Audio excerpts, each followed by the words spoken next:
ప్రభునందు ప్రియమైన దేవుని బిడ్డలకు మన ప్రభు అయిన యేసు క్రీస్తు నామమున శుభములు కలుగునుగాక. ఈ యొక్క ఉదయకాల సమయమందు దేవుని యొక్క వాక్య ధ్యానం కొరకు మీకా గ్రంథాన్ని ధ్యానం చేస్తూ ఉన్నాము. వీరు మీకా గ్రంథములో ఇశ్రాయేలు వారు యూదులు ఆ దినాల్లో ఎలా ఉన్నారు అనేది దేవుని దృష్టిలో ఏహ్యముగా ఉండుటను బట్టి మీకా భక్తుని లేపి ఆయన ఉద్దేశమును అనగా దేవుని యొక్క ఉద్దేశమును ప్రవచనము ద్వారా బయలుపరిచి ఉన్నాడు మీకా భక్తునికి. ఆ ప్రజలు మంచముల మీద పరుండి క్రియలు యోచించుచూ ఉన్నారు. అవి మోసపు క్రియలు, దుష్కార్యములు చేయుటకై ఆతృత పడే క్రియలు. పొద్దు పొడవగానే ఆ యొక్క కార్యక్రమమును, ఆ యొక్క మోస కార్యములను చేయ మొదలు పెడుతూ ఉన్నారు. కాబట్టి ఇతరుల ఆస్తులను ఆక్రమించి ఇతరుల కుటుంబములను అన్యాయముగా నష్టపరుస్తూ వారి స్వాస్థ్యమును ఆక్రమించువారు. అందువలన దేవునికి ఆయాసం కలిగింది, వారి యొక్క ద్రోహము, దుర్మార్గత. కాబట్టి 3వ వచనము 2వ అధ్యాయంలో మీకా గ్రంథంలో ఇలాగూ ప్రవచించి ఉన్నాడు మీకా భక్తుడు. కాబట్టి యెహోవా సెలవిచ్చినదేమనగా గొప్ప అపాయ కాలము వచ్చుచూ ఉన్నది. ఎవరి మీదికి? ఇశ్రాయేల్ వారి మీదికే, యూదుల వారి మీదికే ఆ ప్రభు తన యొక్క చిత్తాన్ని బయలుపరిచాడు. అపాయకాలం వచ్చుచూ ఉన్నది. దాని క్రింద నుండి తమ మెడలను తప్పించుకొనలేకుండా, అంతగా గర్వముగా నడవలేకుండానంతగా ఈ వంశమునకు కీడు చేయ ఉద్దేశించుచున్నాను అని యెహోవా సెలవిచ్చి ఉన్నాడు. మానవులు చేస్తున్న పని మా మట్టుకే కదా, ఇప్పటి మట్టుకే కదా, ఒక క్షణమే కదా నా పాపము, నేను చేసిన ద్రోహము అనుకుంటాడు మానవుడు. కానీ ప్రభు అంటున్నాడు, వారి యొక్క గర్వమును, వారి యొక్క మెడలను వంచి తప్పించుకొనలేకుండా, వారు గర్వముగా ఇక నడవలేకుండానంతగా ఆ ప్రభువు వంశమునే కీడు చేత ఆయన శిక్షించ ఉన్నాడు అన్న సంగతి ఎంత భయంకరంగా ఉంది. అనగా వారి పాపములు వారి మట్టుకే ఆగిపోవట్లేదు, వారి మీదకే శిక్ష రావట్లేదు. కానీ ఆ శిక్ష ఈ వంశమునకు కీడు చేయ ఉద్దేశించుచున్నాను. యూదా వంశమునకు, ఇశ్రాయేలు వంశముల వారి మీదికి.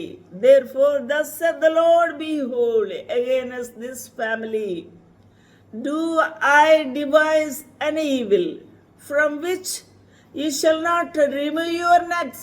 You cannot remove your necks. You cannot escape. Neither shall ye go hotly, for this time is evil.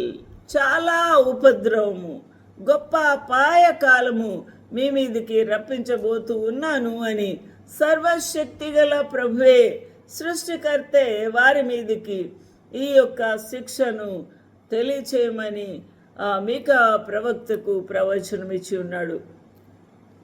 ఇంకా ఆ దినమున 4వ వచనం, మిమ్మును గురించి బహుగా అంగలార్చుచు సామెత ఎత్తుదురు. ఎవరండి? ప్రజలు, ఇతర ప్రజలు దేవుని యొక్క బిడ్డల మీదికి వస్తున్న ఆ యొక్క శిక్ష, దేవుడు మొత్తిన రీతిని బట్టి ఇతర జనములు మిమ్మును గూర్చి, దేవుని బిడ్డల గూర్చి, ఇశ్రాయేల్ వారి గూర్చి, యూదుల వారి గూర్చి బహుగా అంగలారుస్తారట. వారు సామెత ఎత్తుదురట, సామెత కూడా చెప్పుతారంట. ఏమనగా, మనం బొత్తిగా చెడిపోయి ఉన్నామనియు, ఆయన నా జనుల స్వాస్థ్యము అన్యులకు ఇచ్చి ఉన్నాడనియు, మన యొద్ద ఉండకుండా ఆయనను దానిని తీసివేసననియు, మన భూములను తిరగబడిన వారికి ఆయన విభజించి ఉన్నాడనియు ఇశ్రాయేలీయులు అనుకున్నట్లు జనులు చెప్పుకుందరు. ఎవరి భూములు ఎవరికి ఇచ్చాడు? ఇశ్రాయేలీయుల భూములను అన్యులకు ఇచ్చాడు. ఎవరైతే తిరగబడి, ఎవరైతే ఇశ్రాయేల్ వారి మీద శత్రువులుగా ఉన్నారో వారికే ఈ భూములను విభజించి ఇచ్చాడంట. వారికి ఆయన స్వాస్థ్యముగా ఇచ్చాడంట. ఏమనగా మనము బొత్తిగా చెడిపోయి ఉన్నామని ఇశ్రాయేలీలు అనుకుంటూ ఉన్నారట. ఇశ్రాయేలు అనుకొనుచున్నట్లు జనులు చెప్పుకొందరు. In that they shall one take up a parable against you and lament with a doleful lamentation and say, we be utterly spoiled. ఎవరు పాడు చేశారు? మీ దుష్ట సంగత్యమును బట్టి, దుష్ట కార్యములను బట్టి, మోసపు ఆలోచన ప్రణాళికములను బట్టి దేవుడు మీ వంశముల మీదికి ఈ భయంకరమైన దేవుని యొక్క ఉగ్రత శిక్ష పడబోతూ ఉంది అని ప్రభు తెలియకనే ఉన్న మత్తులై ఉన్న ప్రజలకు తెలియచేస్తారు. ఇశ్రాయేలు వారు ఏమనుకుంటున్నారు? మనం బొత్తిగా పాడైపోయాము, మన స్వాస్థ్యం విభజించి దేవుడే వారికి ఇచ్చేస్తాడు, అన్యులకు మన మీద తిరగబడిన వారి మీదకి ఇచ్చాడు అని వారు అనుకుంటారు అట. ఆలోచన చేద్దామండి, ఎంత భయంకరంగా ఉంది.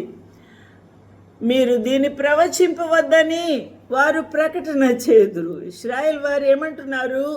మీకా ప్రవక్తకు తదితర ప్రవక్తలకు ఇట్టి వాక్యములు, ఇట్టి ప్రవచనములు మాకు వ్యతిరేకమైనవి ప్రవచింపవద్దు అని. ఈ దినాల్లో దేవుని యొక్క వాక్యము సత్యమును ఉన్నట్టుగా ప్రకటిస్తూ ఉంటే వారి యొక్క పాప జీవితమును బయలుపరచుచూ ఉన్న దేవుని యొక్క లేఖనాలు చూపిస్తూ ఉంటే రాబో ఉగ్రత ఏ విధంగా మన మీద పడబోతుంది అనే సంగతి తెలియచేస్తూ ఉంటే ఆ దైవజనులను అసహించుకుంటారు, వారిని కొడతారు, తిడతారు, వారిని రావద్దంటారు. భయంకరమైన ఆ అపోజిషను. కాబట్టి ఈ విధంగా దేవుని యొక్క సత్యమును బయలుపరచవద్దు అని అంటారు. ఇక్కడ మీకా కూడా అదే ఎదుర్కొన్నారు. మీరు దీన్ని ప్రవచింపవద్దని వారు ప్రకటన చేయుదురు. సమాజ మందిరంలో మాకు వ్యతిరేకంగా ఇలాంటివి మీరు ప్రవచించకూడదు అని చెప్తున్నారట. మాకు ప్రవచింపని ఎడల అవమానము కలగక మానదు. నేను మౌనంగా ఉంటే, నేను ప్రవచింపక ఉంటే, నేను చెప్పకపోయినా మీకు జరిగే అవమానం ఖచ్చితంగా జరుగుతుంది అని దేవుని యొక్క లేఖనములో మీకా ద్వారా బయలుపరిచి ఉన్నాడు. ప్రొఫెసీ you not say they to them that ప్రొఫెసీ. Those who are prophesying against Israelites, they are stopping them not to open their mouths. They shall not prophesy to them that they shall not take shame. Yes, they are going to be shamed because of their iniquities, because of their deceitful thoughts and plans. కాబట్టి వారి యొక్క దుర్మార్గతను బట్టే ఈ యొక్క భయంకరమైన పరిస్థితి వారికి ఎదురవబోతుందన్న సత్యాన్ని వారు ఏం చేస్తున్నారు? వారు గ్రహించరు. నా ప్రియమైన వారలారా, యాకోబు సంతతి వారిని పేరు పెట్టబడిన వారలారా, యెహోవా దీర్ఘశాంతము తగ్గిపోయినా, ఓ ఇశ్రాయేలు వారలారా, యాకోబు సంతతి వారలారా, దేవుని యొక్క పేరు యాకోబు సంతతి ఆశీర్వదించబడిన వారు, ఇశ్రాయేలు ఆశీర్వదించబడిన వాడు అని పేరు పెట్టబడిన వారులారా, యెహోవా దీర్ఘశాంతము తగ్గిపోయినా, ఈ క్రియలు ఆయన చేతనే జరిగేనా అని ప్రశ్నిస్తున్నారా? ఆయనే మమ్మల్ని మా స్వాస్థ్యాన్ని మా దగ్గర నుంచి ఊడపెరికి ఇతరులకు ఇచ్చనా? విభజించి ఉన్నాడా? మమ్మల్ని దిక్కులేని వారిగా చేశాడా? మమ్మల్ని అవమానపరిచెనా? ఆయన దీర్ఘశాంతమంతా కూడా ఆగిపోయిందా, తగ్గిపోయిందా అని మీరు ప్రశ్నించుచూ ఉన్నారా? యథార్థముగా ప్రవర్తించు వానికి నా మాటలు క్షేమ సాధనములు కావా? మీరు మోసపు క్రియలు చేయువారు, మీరు మోసపు తలంపులతో నిండి ఉండువారు, మీరు భ్రష్టత్వమును యథేచ్ఛగా చేయువారు. అందువలన మీ ప్రవర్తన యథార్థముగా లేదు. వంకర జీవితము, కపటపు జీవితము, కపటపు నటన భక్తి. కాబట్టి ఇట్టి వారిని ప్రభువు మీవేస్తాడు. యథార్థముగా ప్రవర్తించిన వానికి నా మాటలు, దేవుని మాటలు క్షేమ సాధనములు కావా? క్షేమము కావా? ఆశీర్వాదము కావా? దేవుని యొక్క కృప మెండుగా ఉండదా అని ప్రశ్నించుచూ ఉన్నాడు. ఓ thou that are named the house of Jacob, is the spirit of the Lord straitened, or these his doings? Do not my word do good to him that walketh uprightly? Those who are walking uprightly, the words of the Lord are going to bring abundance of the blessing upon them. హల్లెలూయా. దేవునికి మహిమ కలుగును గాక. ఇప్పుడే కదా నా జనులు శత్రువులయ్యారు. ఎవరికి? దేవాది దేవునికి. నిర్భయముగా సంచరించు వారిని చూచి వారు కట్టు పంచులను మాత్రం విడిచి వారిపై వస్త్రములు లాగుకొనేవారు. వీరు మూర్ఖులు, దోచుకునేవారు, దారి దోపిడి దొంగలుగా ఉన్నారు అని దేవుని యొక్క వాక్యము సెలవిస్తూ ఉంది. ఆలోచన చేద్దాం. ఇక దేవునికి ఎక్కడ ఉంది ఓపిక?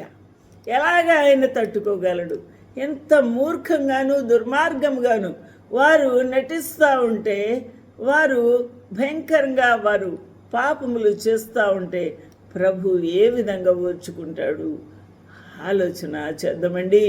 ఈ భయంకరమైన జీవితము వారి జీవితానికి ఎంతో నష్టము తీసుకొని వస్తుందన్న సంగతి వారికి తెలిసి కూడా వారు ఎంతో ఆతృతగా పాపము చేస్తూ ఉన్నారు.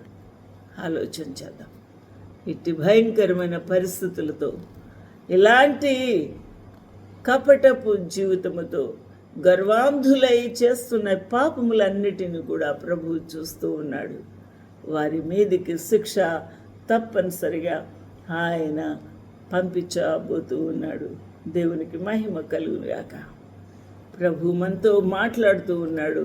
మన బ్రతుకును బట్టబయలు చేస్తూ ఉన్నాడు. మనము సరి చేసుకోవలసిన సమయం ఆసన్నమైంది. మన బ్రతుకును బయటపెట్టిన పరిశుద్ధాత్మ దేవునికి, ఈ లేఖనాలకి మనము గజ వంగు నమస్కారం చేస్తూ మన పాపం ఒప్పుకుంటూ నా బ్రతుకు ఏ విధంగా ఉంది అని ప్రభు పాదాలు పట్టుకుంటే ఆయన మనల్ని క్షమిస్తాడు, మనల్ని పవిత్రులుగా చేస్తాడు, పరిశుద్ధులుగా చేస్తాడు. లేకపోతే భ్రష్టత్వముతోనే మునిగి మనము దేవుని యొక్క శిక్షకు అర్హులమైపోతాము. ఏది కావాలో తేల్చుకుందాము. ఏది కావాలి? దేవునితో సమాధానమా?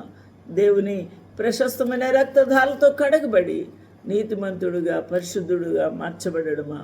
లేక అపవిత్రమైన మూర్ఖపు జీవితంతోని శాపగ్రస్తుడుగా మిగిలిపోయి నీ కడవరి సమయము పాతాళమునకు జగుపోటకు ఇష్టపడతావా? ఆలోచన చేద్దాము. ప్రభు మనతో మాట్లాడుతున్నాడు. సరి చేసుకుందాము. ప్రభు సరి చేయునుగాక. ఆమేన్.